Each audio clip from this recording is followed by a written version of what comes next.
안녕하세요. 저는 얼마 전에 남편과 함께 분위기가 좋지 않은 곳을 어쩔 수 없이 다녀와야만 했었는데요. 그 이유는 지금부터 설명을 드리겠지만 아무리 생각을 해봐도 그때의 일들이 납득이 되지 않더라고요. 왜 그런 결정들을 내렸는지 남편도 이해를 하지 못했습니다. 그만큼 저희 가족에겐 상당한 충격으로 다가온 사건이었어요.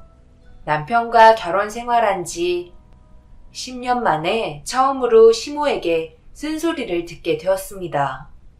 그래서 마음이 좋지 않아 집으로 돌아와서 한참 동안 눈물을 쏟아낸 적이 있었죠. 옆에서 남편이 위로를 많이 해줬지만 아무런 도움도 되어주지 못했었어요.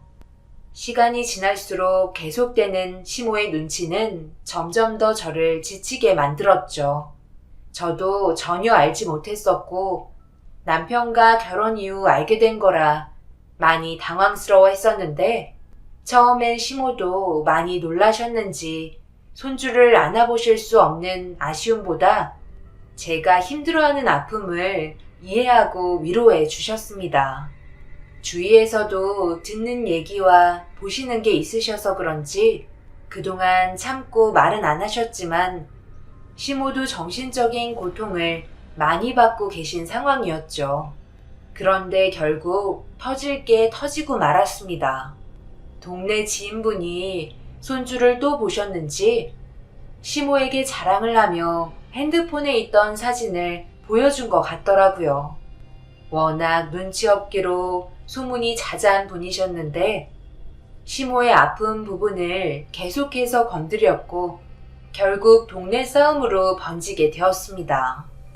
이 사실을 뒤늦게 알게 되면서 급하게 시댁으로 향했는데 이미 시모의 곁엔 이제 막 결혼한 지 1년밖에 안 된 동서가 함께 눈물을 흘리며 위로를 해드리고 있었어요. 어머님, 괜찮아요. 제가 있잖아요. 그동안 많이 서러우셨죠? 제가 서둘러 준비하도록 할게요. 앞으로 저만 바라보고 사시면 되잖아요. 손주 순풍순풍 낳아드릴 테니 이제 그만 아파하시고 조금만 기다려주세요. 그래, 고맙다. 나도 그동안 말은 안 했었는데 얼마나 서러웠는지 아니? 동네 사람들과 만나서 식사라도 할라치면 죄다 핸드폰 꺼내서 자기 손주 자랑하는데 그 대화에 끼지 못하는 나 자신이 얼마나 불쌍하게 느껴지던지 결국 내 유일한 낙이었던 모임도 갈 수가 없겠더라고. 얼마 전엔 병원에 가서 우울증 약까지 받아왔었다. 그나들은 왜 저런 하자가 있는 여자를 데려와서 나를 이렇게 힘들게 하는지 몰라. 세아가 네가 시애미 한 종 풀어줘라. 한 5은 낳아야 하지 않겠니? 나도 자랑 좀 해보자. 원하는 거 있으면 다 말해봐라. 손주만 안겨주면 내가 가진 모든 걸 다 주도록 하마. 정말요? 안 그러셔도 되는데. 정말 어머님이 가지고 계신 걸 전부 다 주실 거예요? 그럼 서둘러 준비해야 되겠어요. 너는 뭘 그리 멀뚱히 보고 서 있는 거야? 가서 과일이라도 좀 내오지 않고. 그네 너 얼굴 보는 것도 하도 스트레스 받아서 지긋지긋하다. 애도 못 가지는 몸으로 애지중지 키운 내 아들 데려갔으면 다른 거라도 잘해야 되지 않겠어? 집안일 밀렸으니까 빨리 좀 하고 설거지 청소 싹 다 하거라. 나한테 큰 소리 칠 자격 없는 거 잘 알지? 군소리 말고 퍼뜩 움직여. 이런 상황이 오게 될 줄 알았지만 막상 시모의 차별과 막말을 받게 되니 너무 서러웠어요. 남들은 뭐라도 시도해보는데 저는 처음부터 시도조차 할 수 없는 몸이었어요. 결혼하기 전부터 다른 여자들과 똑같이 주기가 찾아왔었는데 매달 새롭게 생성되는 난자 자체가 정상적이지 못하고 비정상적인 형태로 계속해서 만들어냈기 때문에 너무 빠른 주기에 난자가 죽게 되었어요. 이런 안 좋은 상황 속에 시험관으로 한다 한들 정상적인 아이가 낳을 수 없다고 병원에서도 판단했었고 저희도 세상 밖에 나올 아이가 장애를 가지고 태어나는 건 원하지 않았기 때문에 시도조차 할 수가 없을 정도로 의사분들도 권하지 않으셨어요. 차라리 입양 쪽을 알아보라며 다른 방법을 알려주실 정도였으니까요. 시모도 처음엔 이 사실을 알게 된 이후 같은 여자라서 그런지 이해해 주셨어요. 하지만 시간이 지나면 지날수록 주변의 영향이 크게 왔는지 우울증도 찾아오셨었죠. 전부 다 제 탓인 것만 같아 너무 괴로웠었는데 결국 시모의 감정이 터지게 되면서 저도 덩달아 감정 조절을 하지 못해 집에 와서 하루 종일 눈물만 흘렸습니다. 이런 상황 속에 동서는 시모에게 상당히 많은 위로가 되어드리고 있었죠. 아이를 가질 수 있는 몸이었으니 서둘러 손주를 안겨드리길 원하셨어요. 그런 상황 속에 시모에게 전화가 오길래 받아보니 함께 모였을 때 안 좋은 말을 했던 게 계속해서 마음에 걸려 미안한 마음도 있고 해서 주말에 저녁이나 함께 하자며 초대를 해주셨습니다. 그래도 시모는 저에게 했던 말들이 마음에 걸리셨는지 먼저 손을 내밀어 주셔서 어느 정도 기분이 풀리게 되었고 남편과 주말에 시댁에 들리게 되었어요. 워낙 혼자 있는 걸 싫어하시는 성격이시고 대화하는 걸 좋아하셔서 분위기는 금세 좋아졌어요. 남편과 결혼하기 한참 전에 시부가 세상을 떠나신 이후 시모는 외로움을 많이 느끼며 살아오셨다고 해요. 그래서 제가 남편과 결혼 이후 항상 딸처럼 대해드렸었죠. 시모와 함께해온 10년이 쉽게 깨질 거라 생각하지 않았기 때문에 저도 시댁에 발을 들이면서 전에 있던 안 좋은 일들은 전부 잊어버리기로 했었어요. 내가 너희들만 부른 이유는 저번 일도 있고 해서 서운해 할까봐 따로 식사 자리를 마련했다. 나도 그렇게 보내고 얼마나 마음이 아팠는지 아니? 은주는 내가 왜 그랬는지 이해해 줄 수 있잖아. 우리가 10년을 알고 지냈지만 그동안 손주를 품에 안을 수 없었던 시미 심정도 이해해 줘야지. 어찌됐던 오늘 이후로 안 좋았던 감정 다 털어버리도록 하자. 그리고 내가 나이를 먹다 보니 이 큰 집에 혼자 사는 게 많이 외롭더라고. 저녁에 눈을 붙일 때나 아침에 일어나면 예전에 큰아들과 막내가 엄마 곁에 있어줘서 세상 떠난 너희 아빠의 자리를 대신 해줬었는데 지금은 둘 다 결혼을 해서 살림을 차리고 살다 보니 최근 들어서 너희 아빠를 따라가고 싶다는 생각을 자주 하게 되는 것 같다. 이런 마음이 들면 안 되는데 괜히 눈물도 나고 우울증 약은 듣지도 않는 것 같고 앞으로 살 날 얼마나 남았다고 이런 삶을 보내야 하는지 모르겠다. 그동안 시모는 혼자서 지내시는 게 많이 힘이 드셨는지 처음으로 속마음을 꺼내셨어요. 웬만해선 저희가 걱정하는 걸 싫어하셔서 말을 잘 안 하시는데 그날만큼은 본인이 현재 얼마나 힘드신지 털어놓으셨죠. 그렇게 한참 동안 대화를 나눈 뒤 집으로 돌아왔는데 남편도 표정이 좋지 않았고 저 또한 기분이 많이 가라앉은 상태였어요. 집으로 돌아오는 동안 홀로 계실 시모 때문에 마음이 무거웠거든요. 그래서 남편과 오랜 시간 대화를 나누게 되었고, 저희는 시댁에 들어가 함께 살기로 결정을 내렸습니다. 예전에 남편과 결혼 초기 때 도련님이 해외에 출장을 갔던 적이 있었는데, 그때 당시 홀로 집에서 생활하시는 걸 적응하지 못하셨고 너무 힘들어 하셔서 1년 정도를 시댁에서 지낸 적이 있었어요. 그때 정말 좋아해 주셨고 저에게도 좋은 기억으로 남아 있었죠. 그래서 남편과 상의 후 결정하게 된 거였어요. 기간은 정하지 않았지만 우울증이라도 없어지시면 괜찮으실까 싶어 당분간 큰일 아니면 시댁에서 지내기로 했어요. 그렇게 저희의 생각을 시모에게 전달을 했고, 제가 말씀드리자마자 목소리 톤 자체가 바뀌셨어요. 그리고 저희는 돌아오는 주말 간단하게 짐을 싸서 시댁에 들어가게 되었습니다. 그날 이후부터 집안의 분위기는 상당히 밝아졌고 모든 게 좋아 보였어요. 비록 손주를 안겨드리지 못했지만 이렇게라도 해서 가족의 평화가 오면 그걸로 만족할 수 있었습니다. 그런데 시댁에서 일주일 정도 지나면서 뭔가 느낌이 좋지 않았어요.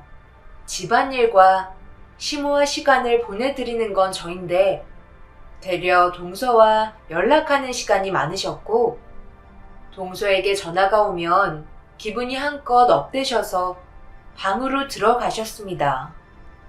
왠지 그런 모습을 볼 때마다 제가 채워드릴 수 없는 한계가 있다 생각했었어요.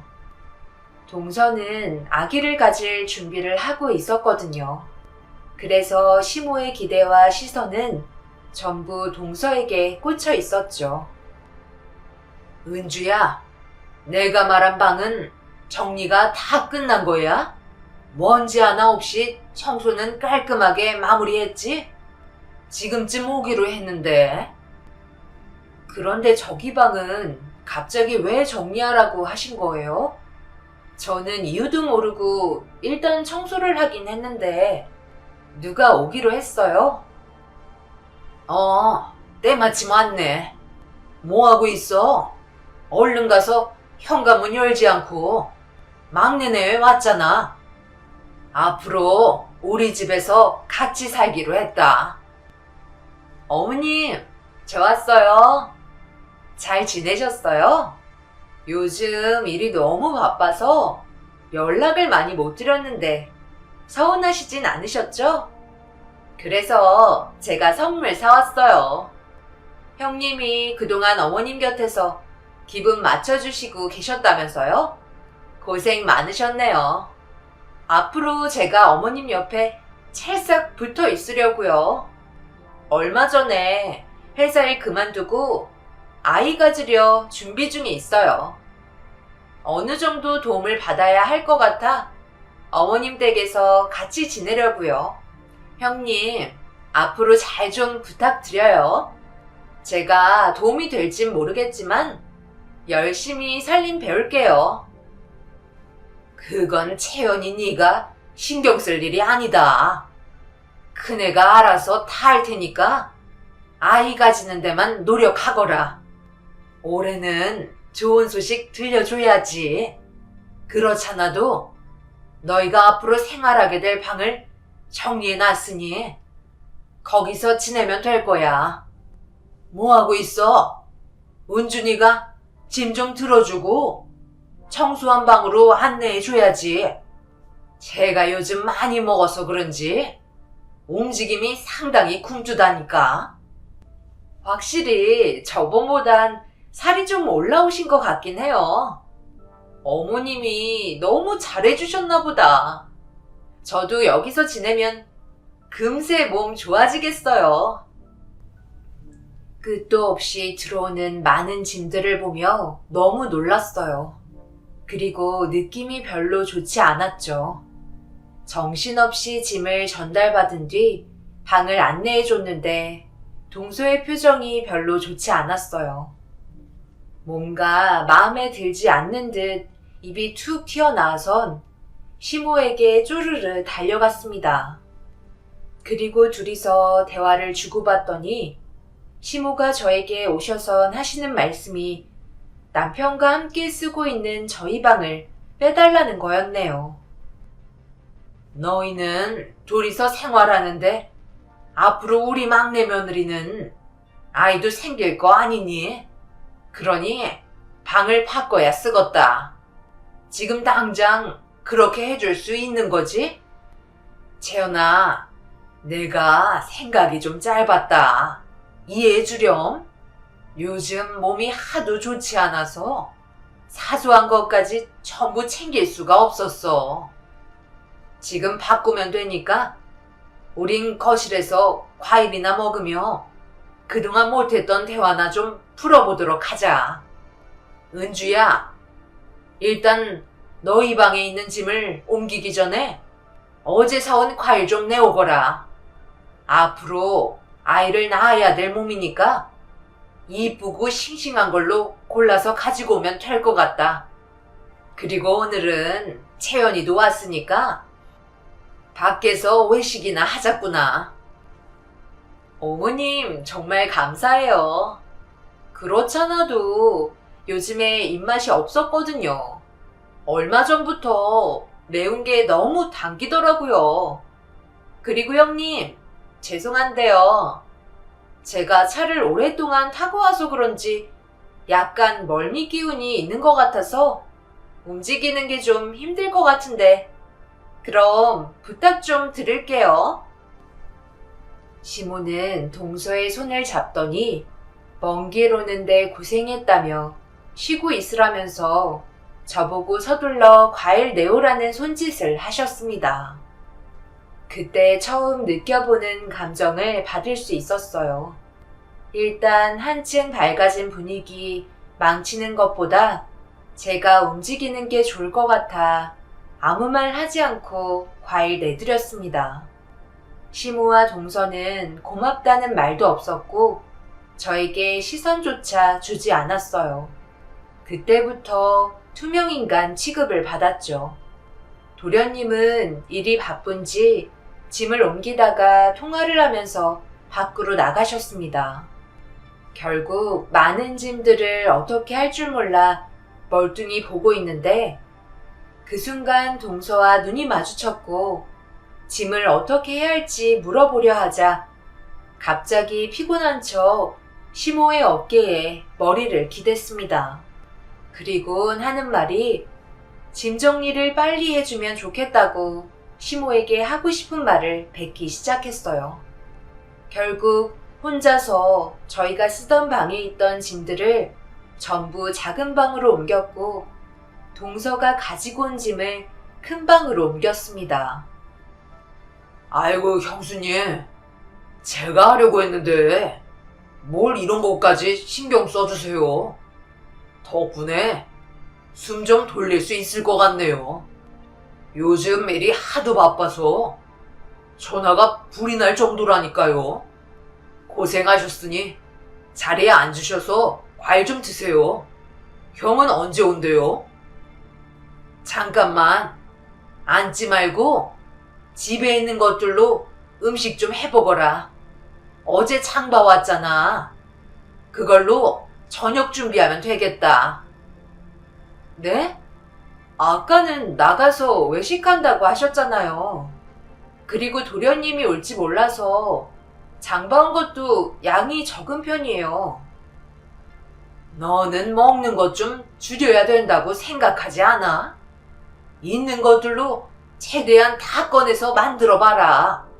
막내 채연이가 집밥이 그리웠단다.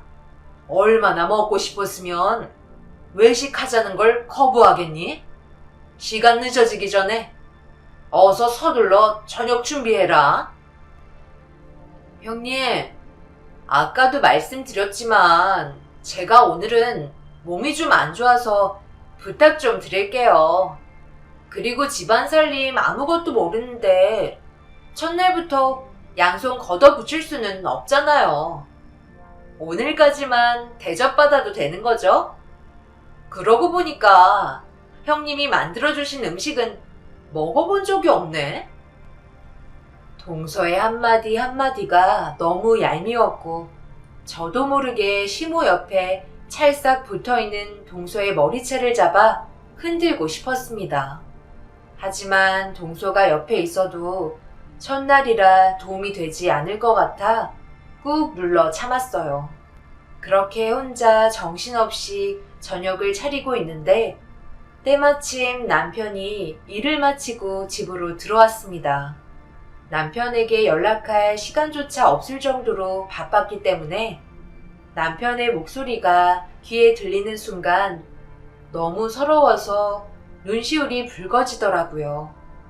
남편도 도련님이 짐 싸서 올 거라고 생각하지 못했는지 당황스러워하면서 저를 찾고 있었습니다.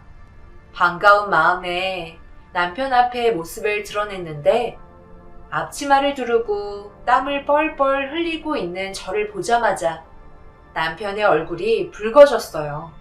10년을 함께 와서 표정만 봐도 딱 알 수 있었죠.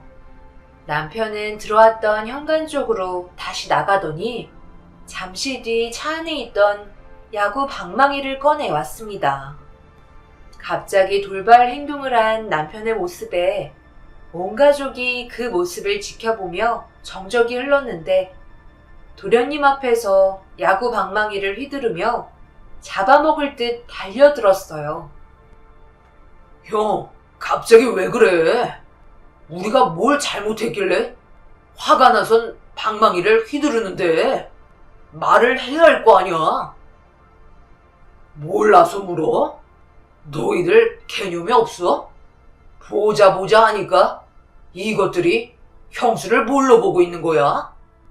다들 여기 앉아서 과일 까먹으며 수다 떨고 여유롭게 시간을 보낼 때 너희 형수는 지금 주방에서 땀을 비우듯 흘리며 음식을 하고 있는데 웃음이 나와?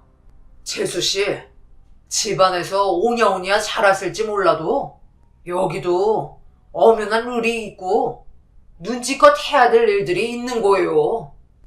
그런데 눈구렁이처럼 우리 어머니한테 찰싹 달라붙어서 온갖 애교 떨며 이리저리 빠질 생각이면 다음부터 찾아오지 마세요. 내가 부탁한 건데 네가 왜 설치고 난리야? 막내 며느리가 아이 계획을 가지려고 우리 집에 들어온 건데 문제 있어? 그리고 큰애가 오늘은 할 수 있는 거지. 퇴근하고 집에 들어오자마자 분위기를 이렇게 험악할 정도로 만들어 놔야 되는 거야? 아이를 가질 준비를 하는 거라. 은주가 지금 주방에서 혼자 많은 음식을 하는 거랑 무슨 상관이에요?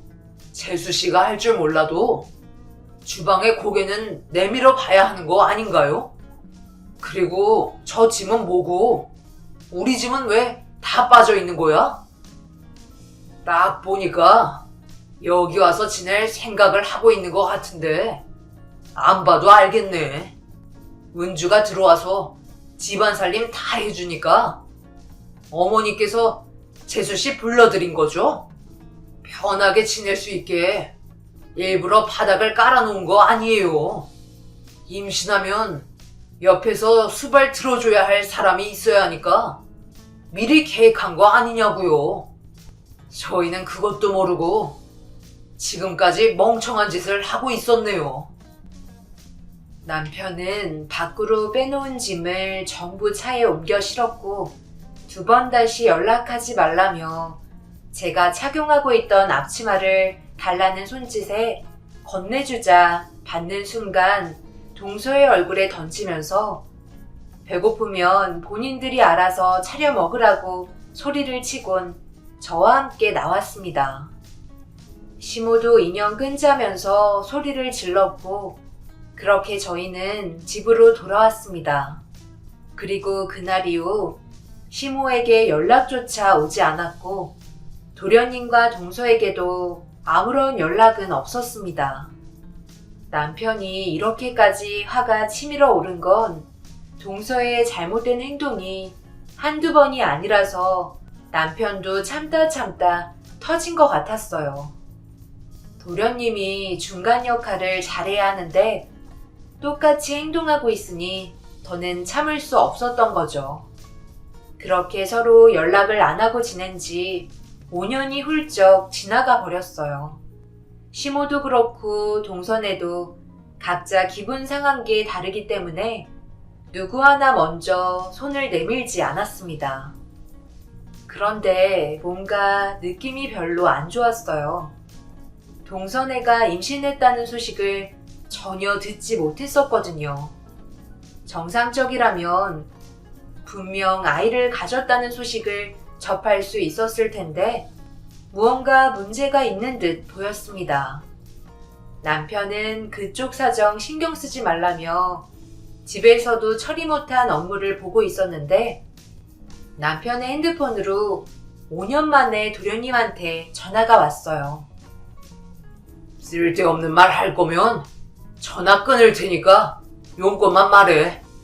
우리한테 사과하려고 전화한 거야?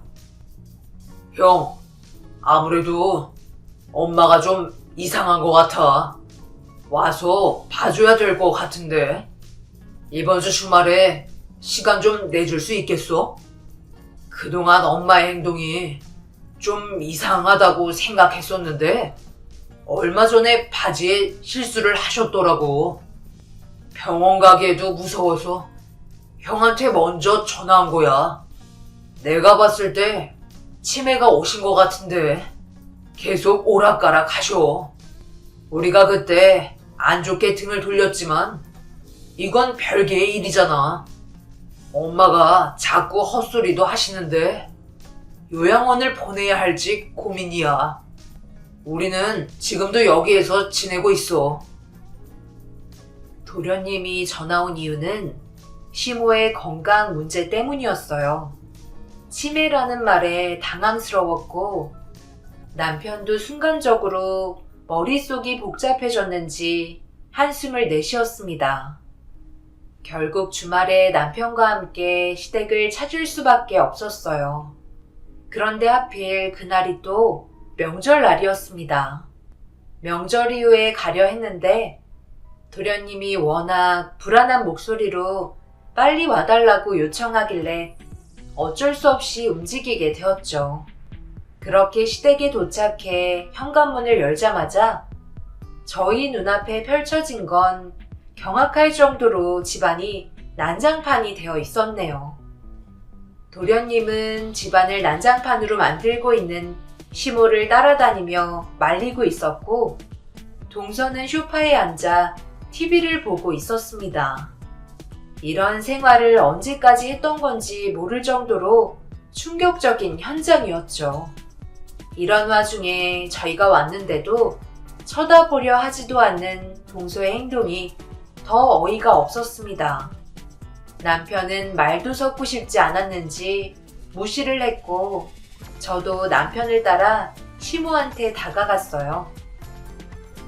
내가 형한테 연락을 그동안 안 했던 이유는 형수님이 우리 집에 들어와서부터 하도 고생을 많이 하셨던 게 생각이 나서 차마 연락을 할 수 없겠더라고. 너무 미안하니까.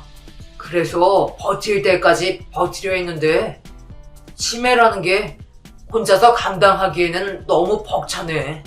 재현이도 처음엔 노력을 했지만 지금은 포기 상태야. 집안을 보면 알겠지만 치워도 끝이 없어. 전부 다 던져버리시고 볼 일도 아무데나 막 보신다니까. 그러다 가끔 제정신으로 돌아오시는데 그것도 어쩌다지. 그래서 어떻게 해야 할지 형이랑 의논을 하지 않으면 안 될 것 같아서 전화를 하게 됐어. 엄마가 대화하는 방법도 잊어버리신 것 같아. 자기야, 이제 불렀으니까 그만 가자. 우리도 할 만큼 했잖아. 언제까지 여기에 있을 거야? 이제 볼일 끝난 거 아니야? 이런 삶도 이제 지긋지긋하다고. 형님이 앞으로 어머님 돌보세요. 이건 인형 끊는 거랑 다른 문제인 거 아시죠? 아주버님이 장난이면 책임을 지셔야죠. 지금까지 참아온 것도 저희는 정말 노력 많이 한 거예요. 더 이상은 힘들어서 못하겠어요. 남편은 동서의 목소리가 듣기 싫었는지 조용히 하라며 소리를 질렀고, 저는 주변의 물건들을 하나하나 정리해 나가고 있었어요. 그런데 동서가 저에게 정리할 필요 없다면서 잠시 뒤 집안을 청소해주는 사람이 올 거라며 그동안 어떻게 생활을 했는지 전부 다 알려주었습니다. 집이 손을 쓸 수 없을 정도까지 난장판이 되었을 때 집 청소해주는 업체를 불러 한 번씩 정리를 하는 것 같아 보였어요. 그런데 제가 봤을 때 이상하게 느낀 건 동서는 시모가 근처에만 와도 피해 다니면서 상당히 불쾌하다는 눈빛을 보냈고, 계속해서 도련님한테 우리는 필요한 걸 얻었으니 그만 가자고 서둘러 시댁을 빠져나가고 싶어하는 눈빛을 보냈습니다. 동서가 계속해서 도련님한테 보채기 시작하자 남편이 화를 내면서 상황이 정리되는 대로 보내주겠다며 조용히 앉아있으라고 소리를 질렀고, 그렇게 도련님과 대화를 하던 도중 엄청난 사실이 드러났습니다. 뭐라고? 그게 지금 나보고 믿으라는 거야? 어차피 밝혀지게 될 거니까 이제 와서 털어놓는 건 아니고. 글쎄 아니라니까. 형이 그렇게 난리를 치고 집을 뛰쳐나간 뒤에 엄마가 형이랑 인연 끊겠다며 나눠주겠다던 재산을 우리한테 상속해 준 거라고. 이거 봐봐. 엄마가 직접 작성하신 상속 문서야.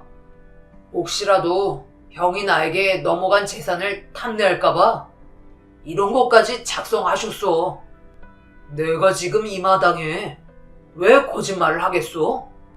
그래서 그동안 최선을 다해 엄마를 돌봐드린 거라고. 내가 그 말을 믿으라고? 지금 네가 하는 말은 50억을 받았으니 이제 더 이상 볼 일 없다는 거잖아. 그래서 나한테 전부 떠밀고 가겠다는 거 아니야? 정작 너는 얻을 거 얻었으니 모시기 귀찮은 거고, 그 50억 전부를 네가 가질 수 있을 것 같아? 내가 봤을 때 엄마가 치매로 정신이 오락가락한 틈을 타서 이런 것들을 준비해서 50억을 가로챈 다음 모든 게 끝이 나니까 이제 필요가 없어진 엄마를 나에게 넘긴 거잖아. 그래서 5년 동안 이 사실을 숨기고 있었어. 50억 지금 어디에 있는데? 나한테 확인을 시켜줘봐. 지금 상태로 네가 하는 얘기는 아무것도 믿지 못할 것 같다. 통장 가지고 와보라고. 지금 없어. 사업하려고 투자해 놓은 상태야. 돈이 있을 때 불려놔야 할 거 아니야. 그래서 받자마자 투자했지. 말도 안 되는 대화들이 오고 가고 있는데 동서는 아예 신경도 쓰지 않았어요. 저도 지금의 상황이 너무 황당하고 어이가 없어서 소파에 털썩 주저앉았는데, 개념 없는 동서가 갑자기 저에게 말을 시키더니 테이블 위에 올려져 있는 접시를 발로 밀더니 자기가 그동안 얼마나 고생했는지 아냐며 주방에 가서 출출하니까 음식 좀 내오라고 명령을 하기 시작했어요. 사람이 적당이라는 게 있는데 그걸 완전히 무시하는 행동을 안 좋은 분위기에 하고 말았던 거죠. 저도 더 이상은 그냥 넘어갈 수는 없어 테이블에 있는 접시를 가지고 일단 주방으로 들어갔습니다. 그런 다음 접시 위에 그동안 치우지 않고 그대로 방치해둬서 썩어 빠진 냄새나는 음식물을 전부 부었어요. 그리고 그대로 동서의 얼굴에 엎으려고 준비하고 있는데 의자에 걸쳐있던 시모의 겉옷에 작고 네모난 수첩 하나가 보였습니다. 뭔가 싶어 아무 생각 없이 펼쳐서 읽어보는 순간 엄청난 내용이 담겨 있었어요. 저희가 시댁집을 떠난 이후부터 시작해서 치매가 심각해지기 전까지의 기록이 담겨 있었습니다. 저는 하나하나 읽어 내려갔고 인간으로서 참을 수 있는 한계에 벗어나 그대로 동서에게 달려가 음식물이 담겨있던 접시를 머리 위로 부었습니다. 동서는 비명을 지르며 기절할 것 같은 표정으로 저에게 욕설을 퍼붓기 시작했어요. 저는 대화할 필요도 없을 것 같아 테이블에 올려놓은 접시 위로 그동안 시모가 깨알의 글씨로 작성했던 비망록을 보여줬습니다. 그게 뭐야? 어디서 났는데 당신이 이렇게까지 화가 난 건데? 너랑 재수씨, 우리가 모르는 또 다른 뭔가 있는 거야? 당신도 한번 읽어봐봐. 나는 지금 그걸 읽고 이가 갈릴 정도라고. 동서는 몰라도 어떻게 도련님이 이런 행동들을 할 수가 있어요? 어머님이 치매인 걸 알게 된 순간 바로 계획을 한 것 같아. 그런데 정신이 오락가락 하시니까 어머님이 뭘 했는지 기억을 못 하실 때 도련님과 동서가 50억을 빼앗으려고 계속해서 시도를 하고 있었던 것 같아. 그러다 잠깐 정신이 들었을 때 도련님과 동서가 어머님한테 해선 안 될 짓들을 하면서 50억을 빼앗았고 마지막에 동서가 한 말에 상처가 깊으셨는지 적어두기까지 하셨네. 어차피 자기들이 이렇게 행동하는 거 전부 기억 못할 거라고, 치매가 왔으니 금세 잊어버릴 거라고 도련님과 대화를 주고받았었나 봐. 이게 사람이야?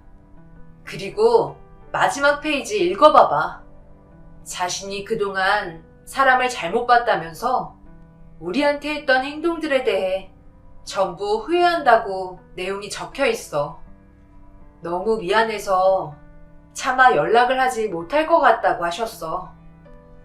어머님도 본인이 한 잘못에 대해서 후회를 하셨고 우리한테 용서를 구하고 싶으셨던 거야.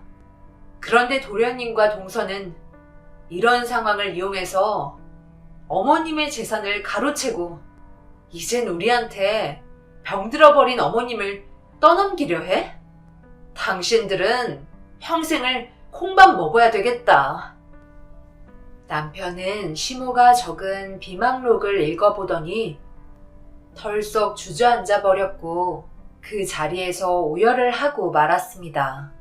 서로의 상처와 자존심 때문에 연락을 하지 않고 등을 돌리고 있다가 이런 일이 발생이 된 걸 뒤늦게 알게 돼서 남편도 후회하는 것 같았어요.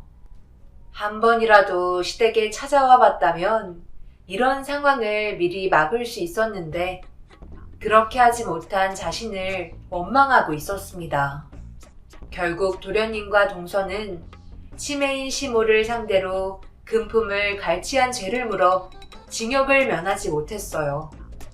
그리고 시모는 요양원에 모실 수밖에 없었습니다. 급성 치매를 앓고 계셔서 더 이상 저희가 손을 쓸 수 없을 정도로 심각해진 상태였어요. 그렇게 모든 사건이 마무리되고 얼마 전에 도련님과 동서를 만나러 구치소에 면회를 갔습니다. 그런데 저희 얼굴을 보자마자 막말을 퍼부었고 자신들이 뭘 잘못하고 있는지 모르고 있더라고요.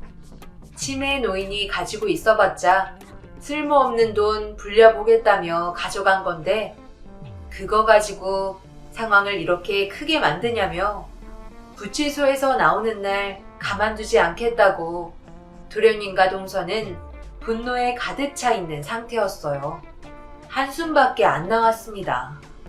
한평생 그곳에서 썩게 만들고 싶었지만 고작 징역 1년 6개월 받았습니다. 분명 출소하는 날 저희를 찾아오겠죠. 그래서 앞으로 어떻게 해야 할지 생각 중입니다. 분명 다시 나왔을 때 상속 재산 분할로 법적 싸움이 예상되지만 그 이상의 안 좋은 일이 발생이 될까봐 그게 또 걱정입니다. 여러분들께선 앞으로 어떻게 하면 좋을지 의견을 주셨으면 좋겠어요. 피해갈 수 없는 상황이라면 부딪혀서 저희가 밟고 올라가야 할 것 같네요. 여러분들의 소중한 조언 기다리고 있겠습니다. 제 사연 들어주신 분들 언제나 좋은 일 가득하시길 바라며 오늘 하루 가족들과 행복한 추억 많이 만드시길 바랍니다. 감사합니다.